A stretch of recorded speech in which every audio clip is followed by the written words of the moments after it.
Hello, friends. This is Dave Hurwitz, executive editor at ClassicsToday.com, with Finster, who's being extremely friendly today. My goodness. Here, let's let her come in here. How much patience she'll have, I have no idea. Hi, honey. How are you? Yeah. So, anyway, yeah, she's always friendly. There we go. What was that about? She's one of these cats who likes to lick you. I don't know why, but, we get along okay. Anyway, here we are with the greatest recordings ever. And in this particular case, we're talking about Strauss's An Alpine Symphony. There we go. I knew she wouldn't last that long. She never does. Okay. Thank you, dear. An Alpine Symphony. For years and years and years, this was considered sort of the stepchild of the Strauss tone poems. I mean, it came much later than the famous batch, about 1911, 12, in that area.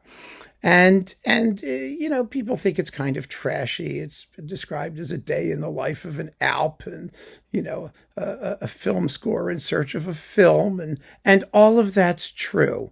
And that's why we love it. At least we Straussian, because it is glitzy and trashy and obvious and pseudo-philosophical in places, because it's another one of Strauss's pieces based on Nietzschean philosophy, nature and what's the point? And he wrote it actually in memory of Mahler to a certain degree. When Mahler died, Strauss was extremely shook up. And he had that. It doesn't sound anything like Mahler. Well, it has cowbells in it, I suppose. But the difference is that when Mahler uses cowbells, they represent the ethereal withdrawal of the soul from the to the heights, hearing the last distant sounds of earthly life in the valleys below. In Strauss, the cowbells just represent cows. I mean, an actual herd of cows that you pass as you go up the mountain. But it doesn't make any difference because the music is gorgeous and it has one of the all-time best storms in the universe. Musical storms are so much fun, and there are so many of them. I mean, it's such an iconic musical image so that you can compare it to all the other storms in the history of music that composers have done throughout the ages. And this is a whopper. I mean, it uses an enormous orchestra, huge orchestra with 8 horns and tons of brass and 2 sets of timpani and a wind machine. And at the climax, there's a thunder machine, which you never even hear usually. I mean, it's really amazing how hard it is to do thunder. You can do timpani rolls and things like that. They work very well to suggest thunder, but an actual crash of thunder. A thunder machine, or a thunder sheet, as it's sometimes called, if you've seen it, is a giant piece of metal. It's just a big metal, thinly rolled metal sheet, and you shake it. And as you shake it, it goes waka, waka, waka, waka, waka, and that's supposed to be thunder-like.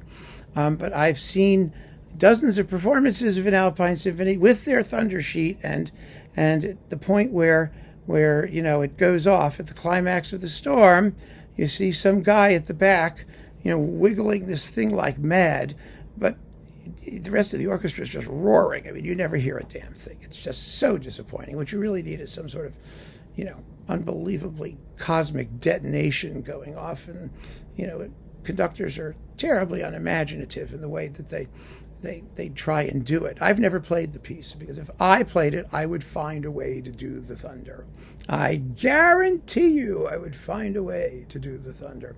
Anyway, there is one recording which has the thunderclap, a really good one, and it's this one. It's Solti with the Bavarian Radio Symphony Orchestra. Believe it or not, he didn't make many recordings with them. On Decca.